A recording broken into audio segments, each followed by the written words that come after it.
Russian तेल पर पाबंदी, चाबार पोर्ट से दूरी, टैरिफ्स के चमाटे और एप्स्टीन फाइल के खुलासे के बाद अमेरिका से भारत के लिए और भी बुरी खबर आई है। अगर ट्रेड डील में हमने सरेंडर किया था तो इस घटना के बाद देश के सम्मान को गहरी ठेस पहुंची है। अंतर्राष्ट्रीय स्तर पर शायद ही इतनी जलालत कभी भारत देश को सहनी पड़ी हो। एक इंडियन नेशनल निखिल गुप्ता ने अमेरिका की भरी अदालत में खालिस्तानी टेररिस्ट गुरपतवंत सिंह पन्नू के असैसिनेशन प्लॉट के मामले में अपना गुनाह कबूल किया है। इससे भी ज्यादा चिंता की बात यह है कि इस केस में यूएस डिपार्टमेंट ऑफ जस्टिस ने भारत सरकार के एक एक्स इंटेलिजेंस ऑफिशियल और हमारी रिसर्च एंड एनालिसिस विंग या रॉ और हमारी कैबिनेट सेक्रेटेरिएट तक का नाम मेंशन किया है। यह केस डिटेल्स याद रखिए कॉन्फिडेंशियल रखी जा सकती थी, लेकिन लगता है अमेरिका सरकार ने मोदी सरकार को कोई राहत ना देने का फैसला कर लिया है। बीते 3 सालों से चल रहे इस केस में हमारी सरकार ने बार बार अपने आप को इससे अलग करने की कोशिश की है, लेकिन निखिल गुप्ता के कबूलनामे के बाद मोदी सरकार का अपने आप को बचाना और भी मुश्किल हो रहा है, क्योंकि निखिल गुप्ता के बाद इस केस के तार आगे एक्स इंटेलिजेंस ऑफिसर विकास यादव और फिर सीधा रॉ और भारत सरकार तक आने वाले हैं। इस पूरे मामले में सवाल बहुत सीधा है, क्या भारत सरकार ने अमेरिका की धरती पर उसी के एक सिटीजन को जान से मारने के लिए लोकल हिटमैन हायर करने की कोशिश की? अभी तक जो इन्वेस्टिगेशन और सबूत सामने आए हैं उसका जवाब है हां। नोट करने वाली बात यह है कि 2 साल पहले लगभग ऐसी ही एक केस में चल रही जांच के बाद भारत और कनाडा के रिश्ते तहस नहस हो जाते हैं। उस वक्त भी 2 खालिस्तानी एक्सट्रीमिस्ट्स की हत्या के मामले में चल रही जांच बढ़ते बढ़ते भारत सरकार के दरवाजे तक आ पहुंची थी। उसके बाद भरे संसद में कनाडा के प्रधानमंत्री जस्टिन ट्रूडो ने आरोप लगाया था कि भारत सरकार और उसके high level officials criminal gangs का सहारा लेकर कनाडा में मर्डर्स करवा रहे हैं। इस मामले में लॉरेंस बिश्नोई गैंग से लेकर खुद होम मिनिस्टर अमित शाह तक का नाम सामने आने लगा था। भारत सरकार ने उस वक्त अपना पोजीशन काफी एग्रेसिवली डिफेंड किया था। इस एलिगेशन से हम तिलबिला उठे, गैंग्स का सहारा वो भी भारत सरकार लेगा खालिस्तानियों को खत्म करने के लिए। मोदी सरकार ने पूरे देश को कन्विंस कर दिया था कि वो एक ईमानदार तरीके से सरकार चला रहे हैं और ट्रूडो का दिमाग खराब हो चुका है। उसके बाद जो इंडिया कनाडा के संबंध खराब हुए वो आज भी ठीक नहीं हो पाए हैं। लेकिन इस बार मामला कुछ अलग है। अमेरिका के साथ वो जोर जबरदस्ती, वो लाल आंखें दिखाना, ये रोना धोना, वो सब चलने वाला नहीं था। ट्रंप सरकार ने लगता है ठान लिया था कि मोदी को एक सबक सिखाना जरूरी है। साथ ही साथ वहां की इंटेलिजेंस एजेंसीज को अच्छे से मालूम था कि कनाडा में हरदीप सिंह निज्जर के बाद एक और खालिस्तानी एक्सट्रीमिस्ट को गिराने की तैयारी चल रही थी। अब भले ही पन्नू भारत देश और भारतवासियों के लिए एक डेजिग्नेटेड टेररिस्ट है, लेकिन अमेरिका के नजरिए से उसके सरजमीन पर, उसके सिटीजन पर इस तरीके से एक फॉरेन नेशन एक हिट स्क्वाड चलाए, वो परमिशन नहीं दे सकता है। उसके सॉवरेनिटी का सवाल है। तो देशभक्त के आज के एपिसोड में सबसे पहले समझेंगे ये पूरा मर्डर फॉर हायर का मामला क्या है, एक टेररिस्ट को यूएसए में मार गिराने से लोगों को क्या दिक्कत हो सकती है, इस केस की क्रोनोलॉजी क्या है, इसके पीछे कौन है जिम्मेदार और इस केस में क्या क्या खुलासे हुए हैं अभी तक। क्या लंबे टाइम से ट्रूडो ने जो दावे किए थे अपने पार्लियामेंट में वो सही साबित हो रहे हैं? भारत सरकार इस बार बैकफुट पर क्यों नजर आ रही है? क्या यही वजह है कि भारत और अमेरिका के रिश्ते इतने बुरी तरीके से खराब हुए हैं पिछले कुछ महीनों में? और क्या अमेरिका इसी केस की मदद से भारत सरकार को ट्रेड और बाकी मामलों में ब्लैकमेल या आर्म ट्विस्ट कर रही है? क्योंकि देखो भाई, बात हो फ्रीडम ऑफ स्पीच की या हो बात टेररिज्म की, अंत में अमेरिका के लिए भी इट इज ऑल बिजनेस। आगे बढ़ने से पहले quick thanks to our episode partners Udu. एक बिजनेस चलाने के लिए एक अच्छा अकाउंटिंग प्लेटफॉर्म बहुत जरूरी होता है और इसमें आपकी हेल्प करता है उडू का अकाउंटिंग ऐप। इसमें बस आपको अपने बिल्स के डिजिटल कॉपीज अपलोड कर देने हैं और एआई और ओसीआर टेक्नोलॉजी से बिल की सारी डिटेल्स सिस्टम में आ जाती हैं। इसके साथ आप यहां एक क्लिक में टीडीएस अप्लाई कर सकते हैं। रिसीवेबल्स के लिए सिर्फ कुछ ही क्लिक्स में इनवॉइसेस जनरेट करके कस्टमर से टाइमली पेमेंट रिसीव कर सकते हैं। पेंडिंग पेमेंट्स एंड रिसीवेबल्स को भी ट्रैक कर सकते हैं। यह सब बहुत आसान हो जाता है इस अकाउंटिंग ऐप के थ्रू। ई इनवॉइस कंप्लायंस फॉलो करना, ई वे बिल जनरेट करना, उसका स्टेटस ट्रैक करना, जीएसटीआर 1 फाइल करना, यहां तक कि जीएसटीआर 2B से रिकंसाइल एंड मैचिंग भी आप इसी ऐप के थ्रू कर सकते हो और वो भी कुछ ही मिनटों के अंदर। टीडीएस एंड टीसीएस रिपोर्ट्स भी कुछ ही क्लिक्स में अवेलेबल हो जाते हैं। रियल टाइम डैशबोर्ड से सारे केपीआईज जैसे sales, purchases, bank balance, transactions, tax returns भी ट्रैक कर सकते हो आप। मैनुअल डेटा एंट्री की जरूरत ही नहीं, क्योंकि सब कुछ यहां ऑटोमेटेड और डिजिटली हैंडल होता है। और सिर्फ अकाउंटिंग ही नहीं, कोई भी बिजनेस सोल्यूशन ऐप जैसे कि inventory, purchase, e commerce, HR, point of sale, CRM, invoicing etcetera, आप सिर्फ 580 रुपी सब्सक्रिप्शन पर मंथ पर ले सकते हो। और अगर पहले सिर्फ ट्राई करना है तो आप फ्री में आप इस ऐप को यूज कर सकते हो, क्योंकि उडू का पहला ऐप लाइफ टाइम के लिए फ्री फॉर यूज होता है। सो डू चेक आउट उडू और अकाउंटिंग को इजी बनाइए। लिंक मैंने डिस्क्रिप्शन में देके रखा है। I am sure you will profit from it. कहानी शुरू होती है 30 जून 2023 को, जब यूएस के कहने पर चेक रिपब्लिक में एक इंडियन नेशनल निखिल गुप्ता को अरेस्ट कर लिया जाता है। निखिल पर आरोप यह है कि वो बीते 2 महीनों से यूएस सिटीजन गुरपतवंत सिंह पन्नू की हत्या की प्लान रच रहा है। उस काम के लिए हिटमैन अरेंज कर रहा है। अब पहले यह समझना होगा कि पन्नू है कौन।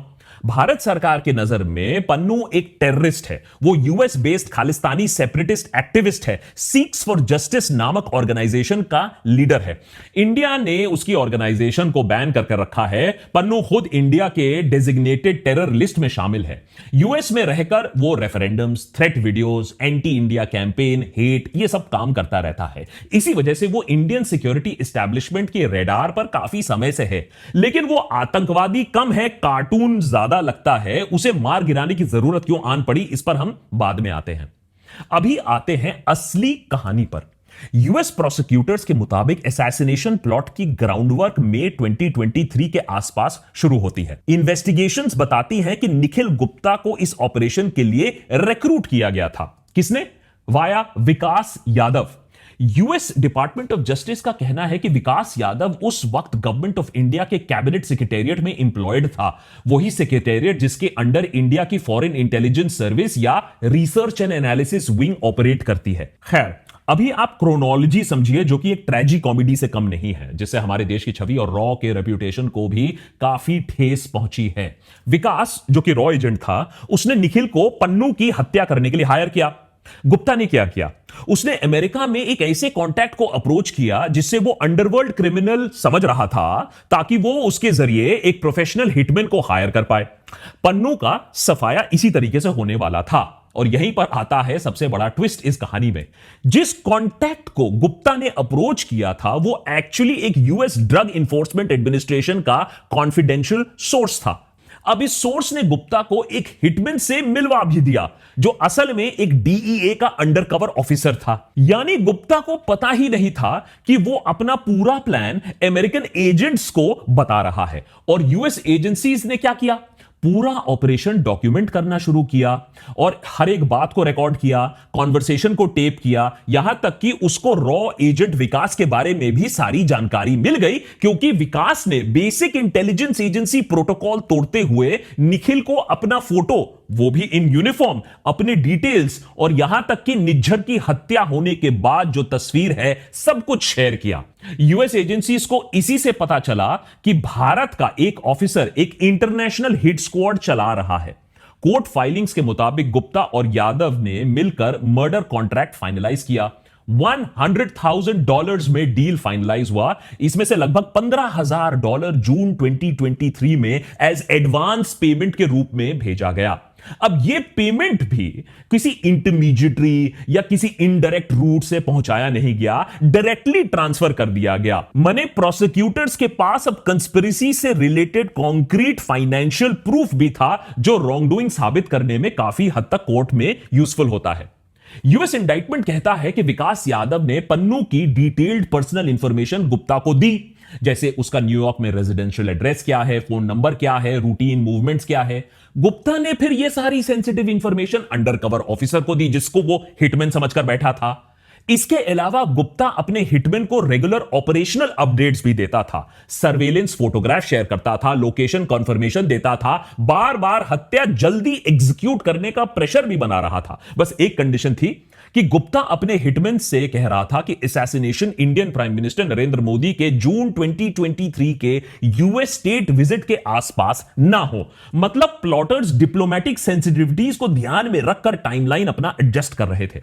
लेकिन असैसिनेशन एग्जीक्यूट होने से पहले ही यूएस एजेंसीज ने पूरा प्लॉट को न्यूट्रलाइज कर दिया। एविडेंस कलेक्ट करने के बाद 30 जून 2023 को चेक रिपब्लिक में गुप्ता को अरेस्ट कर लिया गया। अरेस्ट यूएस के रिक्वेस्ट पर हुई थी और बाद में लीगल एक्सट्रेडिशन प्रोसेस होने के बाद उसे यूएस ट्रांसफर भी कर दिया गया।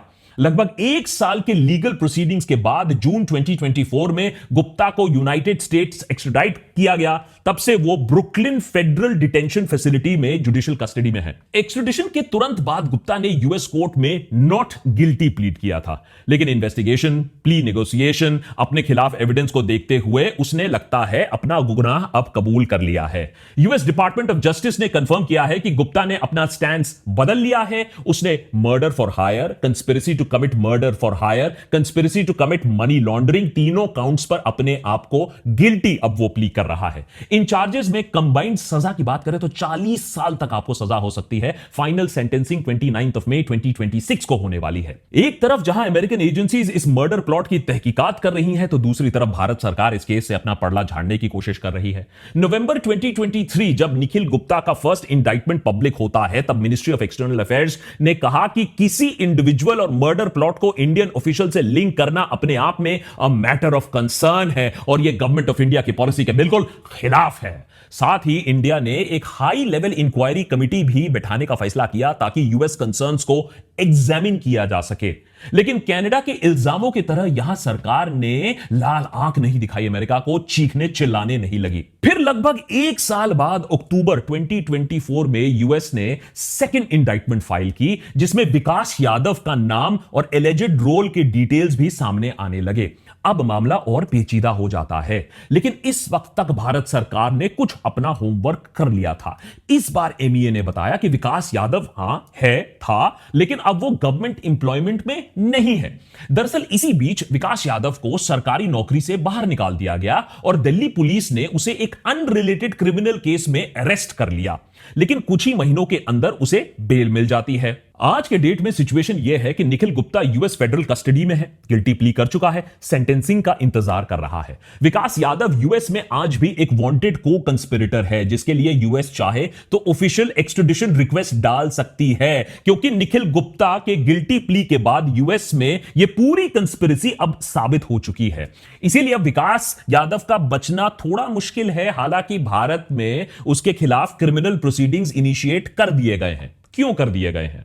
कहीं ना कहीं हो सकता है भारत सरकार उसके एक्सट्रेडिशन से उसे बचाने की कोशिश कर रही है, क्योंकि इंडिया और यूएस की एक्सट्रेडिशन ट्रीटी के मुताबिक अगर कोई शख्स भारत में क्रिमिनल प्रोसीडिंग्स का सामना कर रहा है तो भारत उसे एक्सट्राडाइट करने से मना कर सकता है। तो शायद यहां भारत सरकार ने अपने ऑफिसर को बचाने के लिए कुछ काम कर लिया है, और यह बात अमेरिका को शायद पसंद भी ना आ रही हो। पीछे पर्दे के पीछे कितना अभी खिंचाव चल रहा है यह हमें पता नहीं है। खैर, निखिल गुप्ता के कबूलनामे के बाद अभी तक भारत सरकार की तरफ से कोई ठोस ऑफिशियल रिएक्शन नहीं आया है। इस एपिसोड को रिकॉर्ड करते वक्त तक तो नहीं आया है, और हम इस खबर के 2 दिन बाद इस एपिसोड को रिकॉर्ड कर रहे हैं, क्योंकि हम आशा कर रहे थे कि सरकार इस पर रिएक्शन अपना देगी। इस बार लेकिन कनाडा के तरह चीखने चिल्लाने से काम नहीं चलने वाला है। यह बात तो क्लियर हो चुकी है कि पन्नू का मर्डर प्लॉट कोई आइसोलेटेड इंसिडेंट नहीं था। 2022 और 2023 अपने आप में एक ऐसा दौर था जब भारत की मोस्ट वांटेड टेरर लिस्ट में कम से कम 20 ऐसे टारगेट्स थे जो पाकिस्तान और कनाडा में मारे जाते हैं। इसमें से ज्यादातर खालिस्तानी और इस्लामिक टेरर इकोसिस्टम से जुड़े लोग होते हैं, और ये ज्यादातर किलिंग्स आपको पाकिस्तान में ही दिखने को मिलेंगी, जहां हर बार ऐसा कुछ होता था कि एक अननोन गनमैन टारगेट को मार के फरार हो जाता था। हालांकि यह बात ऑफिशियल चैनल्स ने कभी कंफर्म नहीं किया था, कोई इंटेलिजेंस एजेंसीज ने क्रेडिट नहीं लिया था, लेकिन हम यह सेफली अज्यूम कर सकते हैं कि हमारे देश के दुश्मनों को इंटेलिजेंस एजेंसीज और उसके एसोसिएटेड नेटवर्क्स ने ही न्यूट्रलाइज किया था। लेकिन पाकिस्तान में हिट स्क्वाड चलाना, इस्लामिक टेरर को खत्म करना और कनाडा और यूएसए पहुंच जाना, और वो भी खालिस्तानी सेपरेटिस्ट के अगेंस्ट एक्शन लेना, यह अपने आप में ना काफी ज्यादा फर्क रखता है, और यही शायद प्रॉब्लम की शुरुआत होती है। 18 जून 2023 जगह कनाडा का सरी शहर, यहां पर एक और डेजिग्नेटेड टेररिस्ट हरदीप सिंह निज्जर की गोली मारकर हत्या कर दी जाती है। यह भी यहां जो मोडस ऑपरेंडाई है बिल्कुल ही उसी वक्त पाकिस्तान में जो देखा गया था। मास्क्ड गनमैन अचानक से आते हैं, क्लोज रेंज पर फायरिंग ओपन करते हैं और भाग जाते हैं। लेकिन यहीं से स्क्रिप्ट बदल जाता है।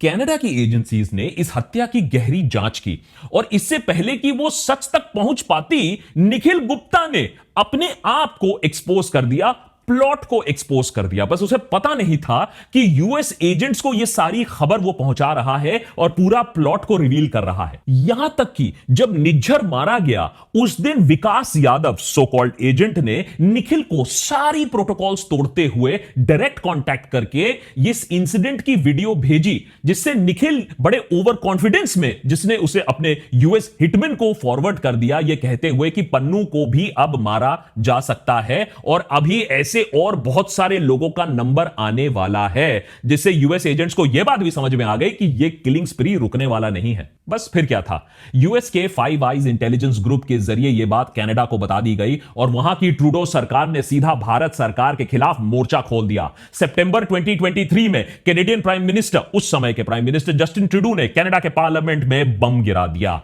सबके सामने दावा किया कि कैनेडियन एजेंसीज के पास क्रेडिबल इंटेलिजेंस है कि निज्जर हत्याकांड भारत सरकार के एजेंट्स ने ही करवाया है। यह इतिहास में ऐसा पहली बार हुआ जब कोई वेस्टर्न डेमोक्रेसी में इंडियन सरकार पर अपनी जमीन पर असैसिनेशन करवाने का आरोप लगाया हो। मोदी सरकार ने तुरंत रिएक्ट किया, इसे एब्सर्ड और पॉलिटिकली मोटिवेटेड चार्ज बताया। रिटेलिएशन में हमने कैनेडियन डिप्लोमेट्स को एक्सपेल करना शुरू कर दिया। कनाडा ने भी टिट फॉर टैट एक्सपल्शंस किए, हमारे डिप्लोमेट्स को भी वहां से वापस भेज दिया और रिलेशंस फ्री फॉल में चले गए। यह डिप्लोमेटिक क्लैश 2 साल से भी ज्यादा चलता रहा, जिस बीच दोनों देशों के टाइज बद से बदतर होने लगे। स्टूडेंट्स को इसका खामियाजा भी भुगतना पड़ा।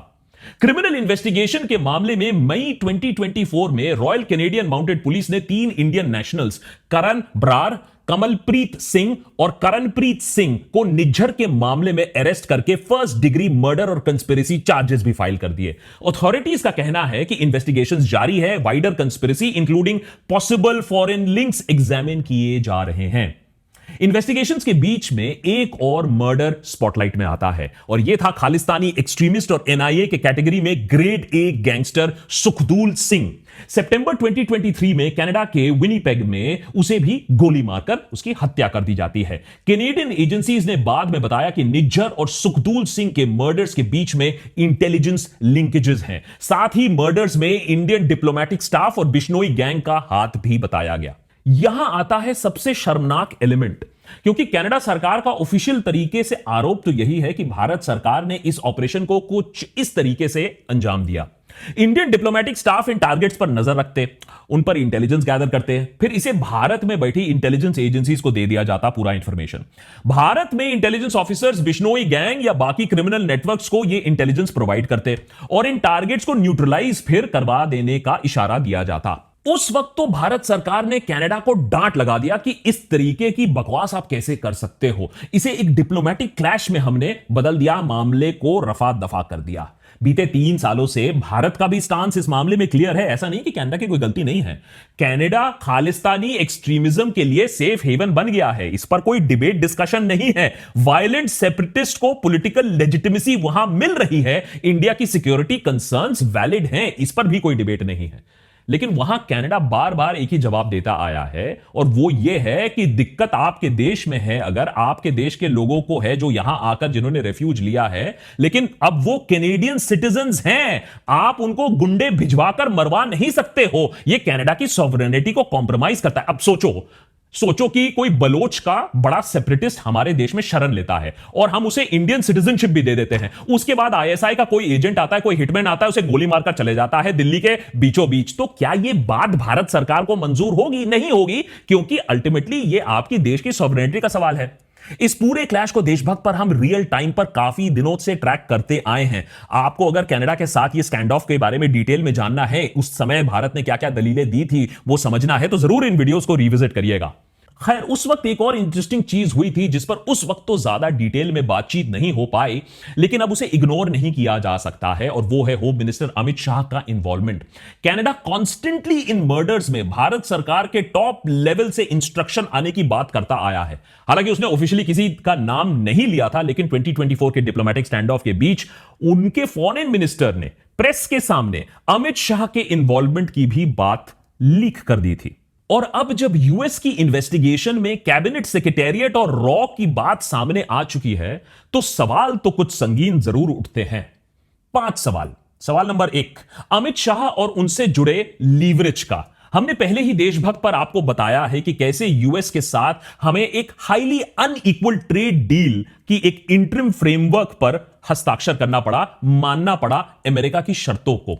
हमने जो डील में मिला है ना हमें, वो बांग्लादेश और वियतनाम जैसे देशों से भी कमजोर हमें माना गया है। 18% टैरिफ की मार अभी भी हम झेल रहे हैं और साथ में फार्म जैसे सेंसिटिव सेक्टर को हमें खोलना पड़ रहा है। रशियन ऑयल परचेज के मामले में स्ट्रेटेजिक ऑटोनॉमी भी हम खो चुके हैं। अब अमेरिका पौ तय करेगा कि भारत देश किससे तेल खरीद सकता है, किससे नहीं खरीद सकता है। चाबार पोर्ट से भी हमें अलग होना पड़ा।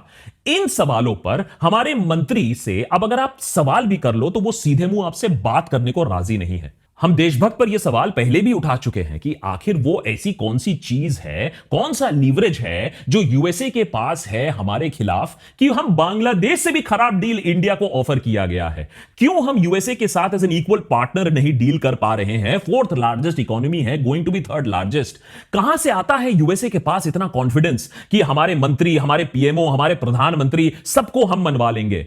क्या ऐसा कुछ है कि अमेरिका ने हमें धमकी दी है कि पन्नू के मर्डर प्लॉट में हम आपका भी नाम ले लेंगे, पीएमओ का भी नाम ले लेंगे, रॉ को तो अभी मेंशन कर ही दिया है, बाकी लोगों के भी नाम आगे कर देंगे?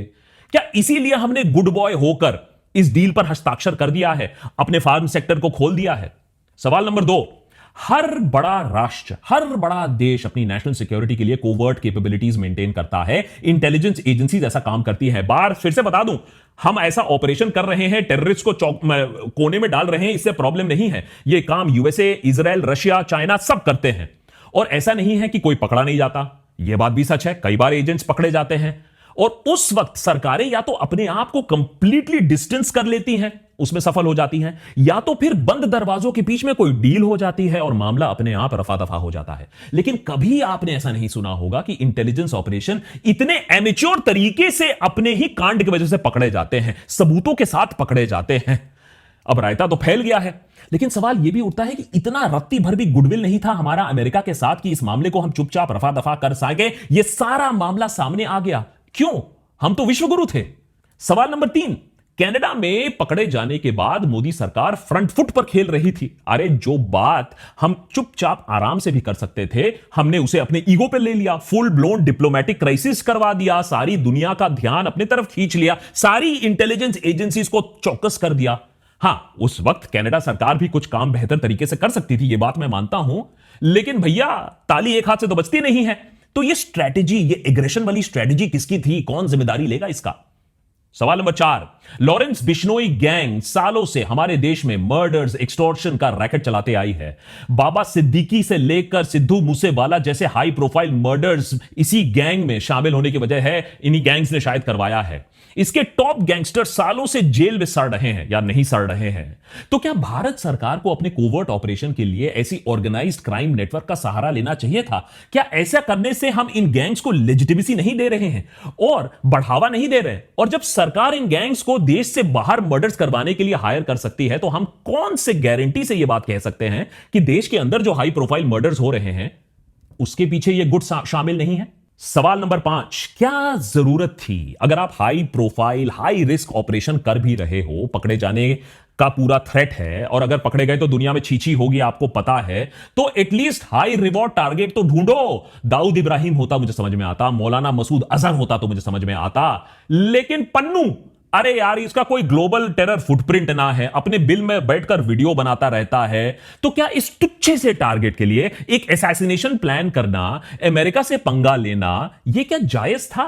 या हम अपनी मजबूत सरकार, हमारी जो सरकार है वो ओवर कॉन्फिडेंस में ही धोखा खा गई? अब हमारे देश का डिमोनेटाइजेशन हो रहा है और नोटबंदी की तरह शायद इन सवालों के जवाब भी हमें कभी ना मिले, लेकिन देश की बदनामी तो इन दंगइयों ने करवा दिया। अपने मोहल्ले में दादागिरी कर रहे थे, अपने आप को भगवान समझकर बैठे थे, करवा दी इंटरनेशनल बेइज्जती।